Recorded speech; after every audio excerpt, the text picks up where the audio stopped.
बोलता हिंदुस्तान पर तमाम दर्शकों का स्वागत है। देश की सबसे पुरानी सियासी पार्टी कांग्रेस पार्टी को अपना एक नया दफ्तर मिल गया है। एक बहुत आलीशान दफ्तर जो बीजेपी को सत्ता में नरेंद्र मोदी के साथ आते आते बहुत जल्द मिल गया, लेकिन कांग्रेस को एक लंबा वक्त लग गया उस दफ्तर में पहुंचने तक। वहां राहुल गांधी ने भाषण भी दिया और सीधे मोहन भागवत को टारगेट किया, यानी आरएसएस को किसी भी मुद्दे पर किसी भी मंच से सीधा जवाब देते हुए राहुल गांधी हर जगह दिखते हैं और राहुल गांधी ने वही किया। अपनी विचारधारा और पार्टी के आइडियोलॉजी से वो समझौता नहीं कर रहे हैं, इस बात के साफ संकेत भी दे दिए। दफ्तर पुराना हो या नया, पार्टी अपनी उसी पुरानी आइडियोलॉजी के साथ चलेगी, ये साफ तौर पर राहुल गांधी ने कह दिया। क्या कुछ मायने हैं इसके, किस तरह से इसे देखा जाए? हमारे साथ वरिष्ठ पत्रकार डॉक्टर राकेश पाठक है। राकेश जी, स्वागत है आपका।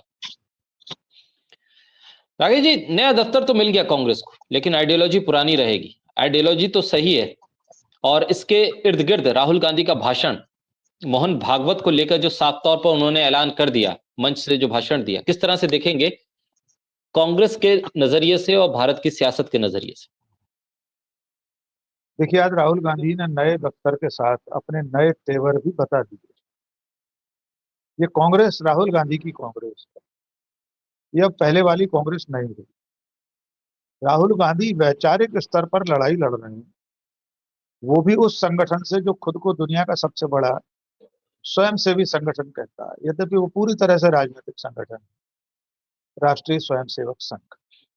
राहुल गांधी जानते हैं कि अब इस देश में कोई बड़ा बदलाव लाना है तो सिर्फ राजनीतिक लड़ाई से नहीं होगा। उससे पहले वैचारिक मोर्चे पर फतेह हासिल करना पड़ेगा, और वैचारिक मोर्चे पर उनकी लड़ाई सीधी सीधी राष्ट्रीय स्वयंसेवक संघ से है। मौका दे दिया मोहन भागवत जी, संघ के सुप्रीमो ने। उन्होंने इंदौर में कह दिया कि भारत को, देश को सच्ची आजादी उस दिन मिली जिस दिन राम मंदिर का उद्घाटन हुआ। उनके इस बयान को सीधे सीधे राहुल गांधी ने देश का, देशवासियों का, स्वतंत्रता सेनानियों का अपमान बताया। प्रकारांतर से राहुल गांधी ने यह भी कहा कि अगर ऐसी बात किसी और देश में कही गई होती तो वो देशद्रोह मानी जाए। राहुल गांधी मोहन भागवत के जिस बयान का जवाब दे रहे हैं, पहले उसका नेतार्थ समझते हैं। देखिए, सीधी सी बात है। मोहन भागवत ये कह रहे हैं कि भारत को 15 अगस्त 1947 को आजादी नहीं मिली, बल्कि 22 जनवरी 2024 को राम मंदिर के उद्घाटन के साथ सच्ची आजादी मिली। ये उन्हीं के शब्द हैं, सच्ची आजादी। उन्होंने इसके साथ ये भी कहा है कि इसके साथ ही देश में विकास होगा, तरक्की होगी मंदिर के कारण। इसका अर्थ यह है कि मोहन भागवत ये मानते हैं कि 15 अगस्त 1947 को देश आजाद नहीं हुआ। उनके इस मानने के साथ ही पूरा स्वतंत्रता संग्राम खारिज हो जाता है। यानी राष्ट्रीय स्वयंसेवक संघ की नजर में मोहनदास करमचंद गांधी, मौलाना आजाद, पंडित जवाहरलाल नेहरू, सरदार पटेल, सुभाष चंद्र बोस, क्रांतिकारी धारा के चंद्रशेखर आजाद, शहीद आजम भगत सिंह, राम प्रसाद बिस्मिल, सुखदेव, राजगुरु, हेमू कालानी, करतार सिंह सराभा, जितेंद्र नाथ सान्याल, इतनी लंबी फहरिस्त है। इन सब लोगों का योगदान शून्य हो जाता है, नल एंड वाइड। क्योंकि देश 15 अगस्त 1947 को आजाद नहीं हुआ, तो फिर इनका योगदान का भी क्यों उल्लेख हो। असल बात यह है कि आरएसएस आजादी की लड़ाई में कहीं शामिल नहीं था। इस ऐतिहासिक तथ्य को झुटलाने के लिए, इस पर मिट्टी डालने के लिए, इस पर धूल डालने के लिए वो इतिहास को विकृत करने का काम करता रहता है। 99 साल से यही करता है। 1925 में बन गया था संघ, देश आजाद हुआ 1947 में। 22 साल तक क्या कर रहे थे जनाब? संघ के कार्यकर्ता आजादी की लड़ाई में शामिल क्यों नहीं थे? एक भी नायक, महानायक आजादी की लड़ाई में संघ का क्यों नहीं? ये सारे सवाल ऐसे हैं जो संघ को परेशान करते, इसलिए वे करते ये हैं, या तो आजादी के महानायकों की चरित्र हत्या करते हैं जैसे गांधी, नेहरू की, या नेताजी सुभाष चंद्र बोस और पटेल जैसे लोगों को अपने पाले में रखने की कोशिश करते हैं। और अब जब उन्हें लगा कि किसी भी तौर पर काम नहीं चल रहा, तो सीधे सीधे 15 अगस्त 1947 को मिली आजादी को खारिज कर रहे हैं, उसे झुठला रहे हैं। लेकिन इससे आप उन सब लोगों का अपमान कर रहे हैं, उन हजारों लोगों का अपमान कर रहे हैं जो आजादी की लड़ाई में शामिल थे। क्योंकि आप शामिल नहीं थे, आपके वैचारिक पुरखे शामिल नहीं थे, हिंदू महासभा के नेता सावरकर एंड कंपनी शामिल नहीं थे, संघ के सुप्रीमो शामिल नहीं थे। इसलिए आप आजादी को खारिज करके नया इतिहास रचना चाहते हैं जो विकृत इतिहास है। किसी मंदिर के शिलान्यास से या उद्घाटन से कोई देश आजाद नहीं होता। दुनिया के तमाम देश अंग्रेजों की दास्ता से मुक्त हुए।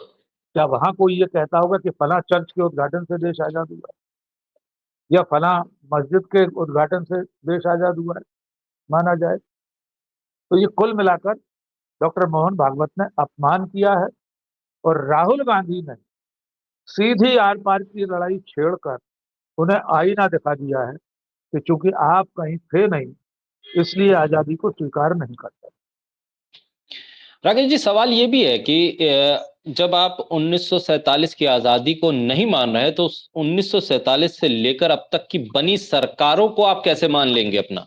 आप कैसे मान लेंगे कि ये आजाद देश की सरकारें हैं? उसमें तो अटल बिहारी वाजपेयी की भी सरकार बनी, क्या आप उनको भी गुलामी का प्रतीक मान रहे हैं? ये क्या वही एक परिभाषा है जिसपे प्रधानमंत्री नरेंद्र मोदी कभी कह देते हैं कि भाई हम 2000 साल से गुलाम थे, कभी 700 साल से गुलाम थे? तो वो एक टीस है भीतर जो बार बार झलकती है। एक तरफ तो मोहन भागवत ये कहते हैं कि हर मस्जिद के भीतर आप मंदिर मत तलाश करो, दूसरी तरफ आप मंदिर के शिलान्यास को देश की आजादी से जोड़ दे रहे हैं। ये विरोधाभास क्यों अपने में दिखाई दे रहा है? असल में विरोधाभास नहीं है, ये सब सोची समझी रणनीति है। संघ चाहता है, भारतीय जनता पार्टी चाहती है कि लोग देश की असली आजादी की लड़ाई को भूल जाएं, आजादी के बाद के भारत के निर्माण को भूल जाएं और उस दिन से देश का उदय माने जिस दिन प्रधानमंत्री के रूप में नरेंद्र मोदी ने शपथ ली। वो कंगना रनौत कहती हैं देश तो 2014 में आजाद हुआ। वो झांसी वाली कोई दीदी है एक, वे तो कह रहे हैं कि देश को आजादी मिली ही नहीं है, लीज पर मिली है आजादी। ये सारे लोग इस बात को लेकर विरोधाभासी हैं, कंफ्यूज हैं कि मंदिर के उद्घाटन को आजादी का दिन माने या मई 2014 को माने। मोदी के प्रधानमंत्री बनने को कुछ लोग कहेंगे देश आजाद हुआ और अब मोहन भागवत कह रहे हैं मंदिर बनने से देश आजाद हुआ। तो पहले तो वे आपस में एक राय नहीं है, वे तय कर लें उनका क्या विचार है। अब आते हैं आपके सवाल पर कि अगर डॉक्टर मोहन भागवत ये कह रहे हैं कि देश 22 जनवरी 2024 को आजाद हुआ है, सच्ची आजादी मिली, तो आपने सही कहा। कांग्रेस के अलावा गैर कांग्रेसी प्रधानमंत्री भी तो हो गए, मोरारजी देसाई, चरण सिंह, चंद्रशेखर, इंद्र कुमार गुजराल, एच.डी. देवेगौड़ा, अटल बिहारी वाजपेयी। क्या ये सब लोग गुलाम भारत के प्रधानमंत्री थे? ये किस हैसियत से प्रधानमंत्री कहलाते थे? ये किसे रिपोर्ट करते थे? किस पर देश का राज था? कुल मिलाकर असल बात यह है कि संघ और संघ के लोगों को मानसिक आजादी नहीं मिली है, बौद्धिक आजादी नहीं मिली है। वे अब तक कूप मंडूक बने हुए हैं, वे अब तक उसी झूठ और नफरत के कुएं में पड़े हुए हैं जहां पर सच्चाई उन्हें दिखाई नहीं देती। उन्हें नहीं दिख रहा कि पूरा देश जानता है कि देश 1947 में आजाद हुआ था, लेकिन चूंकि इनकी कोई भूमिका नहीं थी तो किसी भी तरह से उसे विकृत करने की कोशिश की।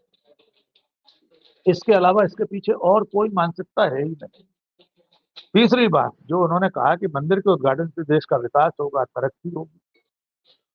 मेरी सामान्य जिज्ञासा ये है कि 1 साल हो गया मंदिर का उद्घाटन हुआ, मंदिर के कारण कितने लोगों को रोजगार मिला? आजादी के बाद पिछली आधी शताब्दी की सबसे बड़ी बेरोजगारी है इस वक्त देश में। भुखमरी के कगार पर है देश। 81 करोड़ लोगों को 5 किलो अनाज सरकार बांट रही है, उस पर आश्रित हैं लोग। कारखाने बंद हो रहे हैं, कारोबार ठप हो रहा है। ऐतिहासिक रूप से सबसे ज्यादा कर्जा है इस वक्त भारत सरकार के ऊपर। $1 की कीमत 86 रुपए पार कर चुकी है। अगर राम मंदिर के शिलान्यास या उद्घाटन से ही देश तरक्की कर रहा होता तो आज हम कहाँ होते? हमारे देश का नाम हंगर इंडेक्स में कहाँ होता? मानव जीवन की श्रेष्ठताओं का जो सूचकांक है, जो इंडेक्स है, लाइफ स्टैंडर्ड ऑफ लाइफ का, उसमें हम दुनिया के तमाम देशों से कितना पीछे हैं। मीडिया की आजादी, अभिव्यक्ति की आजादी, हमारे पासपोर्ट की स्थिति, हम कहाँ हैं? क्या इनमें से किसी एक भी पैमाने पर मंदिर के उद्घाटन के कारण भारत ने तरक्की कर ठीक ली है? इन ठीक। सवालों के जवाब मोहन भागवत से पूछे जाने चाहिए। राकेश जी, एक सवाल यहाँ पर यह भी पैदा हो रहा है कि जिस तरह से प्रधानमंत्री मोदी और आरएसएस के बीच संवाद कटा है और संवाद के कटने के साथ ही तलखियों की का बार बार जिक्र आ जाता है, बार बार खबर आती है। क्या इस लाइन को कहने के बाद कि देश की असली आजादी राम मंदिर के उद्घाटन के साथ हुई है, कहीं वो डीवाई चंद्रचूड़ को तो इसका श्रेय नहीं दे रहे हैं? वो कह रहे हैं कि देश की असली आजादी के कर्ता धर्ता तो डीवाई चंद्रचूड़ हैं, वही असली स्वतंत्रता सेनानी है। प्रधानमंत्री मोदी के आने के बाद जो कहते हैं कि देश आजाद हुआ, दरअसल वो भी असली आजादी नहीं, असली आजादी तो डीवाई चंद्रचूड़ ने दिलवाई है। तो उनको किसी पद पर ले जाने की इच्छा या उनको कोई बहुत बड़ा सम्मान दिलाने की इच्छा तो नहीं जताई जा रही है कि भाई ये देश की असली आजादी जिसने दिलाई उसको उसका हक तो देना चाहिए फिर। बिल्कुल हो सकता है। देखिए, संघ और बीजेपी के संबंध लगातार खट्टे चल रहे हैं। प्रधानमंत्री और संघ सुप्रीमो के रिश्ते भी अच्छे नहीं। हो सकता है आने वाले दिनों में हम ये सुने कि मंदिर का निर्माण नरेंद्र मोदी की सरकार ने किया, ना उनकी वजह से हुआ, जिन पर आपने शंका जाहिर की है, डीवाई चंद्रचूड़।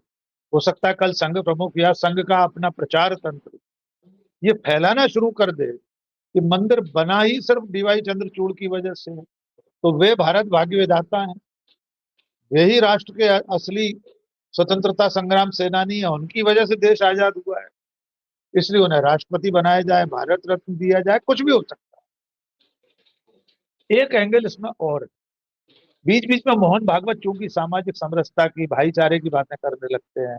मुसलमानों और हिंदुओं का डीएनए एक है, वे भी हमारे भाई हैं, हर मस्जिद के नीचे शिवलिंग मत ढूंढो। इन बयानों के चलते जो उनका कट्टरपंथी समर्थक तबका है, जो कट्टर हिंदुत्ववादी लोग हैं, वे नाराज हो जाते हैं। तो हो सकता है मोहन भागवत अपनी उस ट्रोलिंग से बचने के लिए, ट्रोलिंग हुई है उनकी कुछ दिनों पहले, आपको जी। याद होगा, जब उन्होंने इस तरह का बयान दिया था, जमकर ट्रोल किया गया, क्योंकि ये कट्टरपंथी जो समूह हैं, ये किसी को बख्शने वाले नहीं, ये मोदी को नहीं छोड़ रहे। मोदी ने गरीब नवाज की दरगाह पर चादर भेजी, तो ये सारे कट्टरपंथी इस पर उतर आए थे कि अब हिंदुओं को दीवार पर सिर मार लेना चाहिए, मोदी को गालियां दे रहे थे। तो हो सकता है मोहन भागवत ने अपने उस असंतुष्ट समर्थक तबके को संतुष्ट करने के लिए, उसे शांत करने के लिए बयान दिया हो कि नहीं, हमारी नजर में आज भी हिंदू सर्वप्रथम है, हमारी प्राथमिकता में मंदिर सर्वोच्च है, मंदिर की स्थापना को, उद्घाटन को हम तो आजादी का दिन बता रहे हैं, इससे ज्यादा खुशी की बात और क्या हो। तो हो सकता है वे अपने छिटक रहे, अपने से दूर जा रहे समर्थकों को पास बुलाने के लिए आवाज दे रहे हो, इस रूप में कि देश को सच्ची आजादी मंदिर के उद्घाटन से मिली। लेकिन राकेश इसमें जी भी कितना का जी जी, राकेश जी, सवाल एक ये, जब राहुल गांधी ने सीधे तौर पर मोहन भागवत को जवाब दिया, तो क्या ये एक मैसेज कांग्रेस के भीतर, जिसका जिक्र बार बार कई डिबेट्स में होता है कि एक स्लीपर सेल है कांग्रेस के भीतर आरएसएस का, उसको भी मैसेजिंग थी कि दफ्तर तो भले ही नया हो गया हो, आपको देखने में 5 स्टार जैसा लगने लगा हो, लेकिन विचारधारा के मामले पर राहुल गांधी समझौता करने नहीं जा रहे हैं, चाहे चुनाव जीतें या हारें, दिल्ली का चुनाव सर पर है। और जब ये दिल्ली में बैठ कर वो ये बयान देते हैं, तो क्या ये अपने भीतर, कांग्रेस के भीतर मौजूद उन लोगों को भी मैसेजिंग है जो कहीं ना कहीं स्लीपर सेल की तरह काम करते हैं कांग्रेस के भीतर? बिल्कुल उनके लिए भी संदेश है। राहुल गांधी इससे पहले भी कई मौकों पर कह चुके हैं कि मैं जानता हूं कि कांग्रेस के भीतर भी कुछ ऐसे लोग, साफ कह चुके हैं, जिन्हें जाना हो वे जाएं, जिन्हें संघ या बीजेपी के साथ जाना हो वे उनका साथ ले सकते हैं। तो इस वक्त राहुल गांधी किसी भी तरह से समझौते के मूड में नहीं, वो विचारधारा की लड़ाई लड़ रहे हैं और इसके लिए उन्होंने पार्टी के भीतर के लोगों को भी संदेश दे दिया होगा कि अगर आप में से किसी को भी जरा भी हमदर्दी है संघ के विचार के साथ तो आप जा सकते हैं, थैंक यू वेरी मच। उनकी कांग्रेस यानी राहुल गांधी मल्लिकार्जुन खड़गे की कांग्रेस अब समझौता नहीं करेगी, ऐसे लोगों को बर्दाश्त नहीं किया जाएगा। उन्होंने और भी बातें कही कि ये तो संघ वो संघ है जिसके दिलो दिमाग में न तो तिरंगे का सम्मान था न संविधान का सम्मान। जब तिरंगे को अपनाया गया था तब संघ ने उसको मानने से इनकार कर दिया। तब तो संघ ने कहा था कि तिरंगा यानी 3 रंग 3 अंक अपशकुन होता है, इसलिए हिंदू इसे स्वीकार नहीं करेगा, भगवा ध्वज को स्वीकार करेगा। संविधान जब स्थापित हो रहा था, संविधान बन रहा था, उसके बाद जिस दिन स्थापित होना था उससे थोड़े दिन पहले संघ के मुखपत्र ऑर्गेनाइजर में आलेख छपा था कि हिंदू इस संविधान को स्वीकार नहीं करेंगे, हिंदुओं को तो मनुस्मृति चाहिए। विनायक दामोदर सावरकर संविधान को स्वीकार नहीं करते थे, वे हिंदू मुस्लिम एकता की बात को स्वीकार नहीं करते थे। तो आज भी संघ और बीजेपी उसी विचार के, और राहुल गांधी संघ और बीजेपी को संदेश तो दे ही रहे हैं, साथ में अपनी पार्टी के भीतर छुपे हुए स्लीपर सेल को भी बता रहे हैं कि उनकी कांग्रेस गांधी नेहरू की कांग्रेस है, ये आइडिया ऑफ इंडिया के उस मूल विचार पर चलेगी जो गांधी नेहरू ने प्रतिपादित किया। यहाँ पर नफरत का कोई स्थान नहीं होगा। उन्होंने तमाम लोगों के नाम लिए, गुरु नानक देव, महावीर, गौतम बुद्ध, कबीर, सबके, गांधी जी, सबका नाम लेकर उन्होंने कहा इनके मूल विचारों की पार्टी है और हम 1000 साल लड़ेंगे। तो राहुल गांधी लड़ने के लिए अब उतर आए हैं सड़कों पर संघ के खिलाफ। पहली लड़ाई वैचारिक है, दूसरी लड़ाई राजनीतिक होगी, सिस्टम के साथ होगी, लेकिन उसके लिए पहले वैचारिक लड़ाई जीतना जरूरी। देश को और कार्यकर्ताओं को और अपने नेताओं को यह बताना जरूरी है कि राहुल गांधी की लाइन तो ये है, अब अगर इस पर चल सके तो चलें, वरना विदा हुए।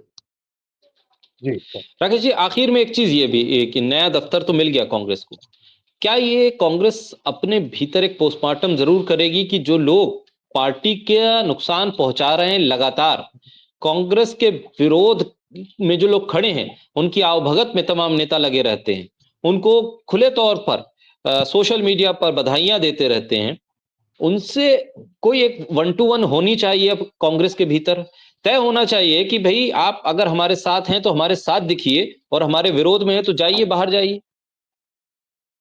देखिए, जैसी कि खबरें आ रही हैं कि मल्लिकार्जुन खड़गे और राहुल गांधी संगठन में कुछ फेरबदल करने होंगे, कुछ बदलाव होने वाला है, तभी ये पता चलेगा कि खड़गे और राहुल गांधी ने उन लोगों के साथ क्या सलूक किया जो पार्टी में रहते हुए पार्टी के दुश्मनों के साथ खड़े हुए, हर मौके पर पार्टी को नुकसान पहुंचाते हैं, भितरघात करते हैं, चुनाव के मौकों पर ऐसे बयान देते हैं, गुटबाजी करते हैं। अभी हरियाणा पार्टी ने खामियाजा भुगता है। तो राहुल गांधी अगर ऐसा कर पाए, पार्टी के भीतर सर्जरी कर पाए, जो नासूर है पार्टी के उनका ऑपरेशन कर पाए, तो पार्टी का और उनका खुद का भला हो जाएगा और प्रकारांतर से देश का भी भला होगा। राहुल गांधी ऐसी पार्टी नहीं चला सकते कि वे तो संघ के खिलाफ लड़ाई लड़ें और उनकी पार्टी के तमाम पदाधिकारी संघ के लोगों से मिले हुए हो, या विचारधारा के स्तर पर भी संघ की विचारधारा से प्रेरित हो या उसके समर्थक। अब तो राहुल गांधी ने साफ कह दिया कि मानना तो गांधी की विचारधारा को पड़ेगा, सावरकर और गॉडसे की विचारधारा जो मानता हो उसके लिए कांग्रेस में कोई स्थान नहीं। लेकिन हमें इंतजार करना होगा पार्टी के भीतर वे क्या बदलाव ला पाते हैं उस मेजर सर्जरी का। जी बहुत शुक्रिया राकेश जी, बोलता हिंदुस्तान को समय देने के लिए, हमारे साथ चर्चा करने के लिए बहुत शुक्रिया।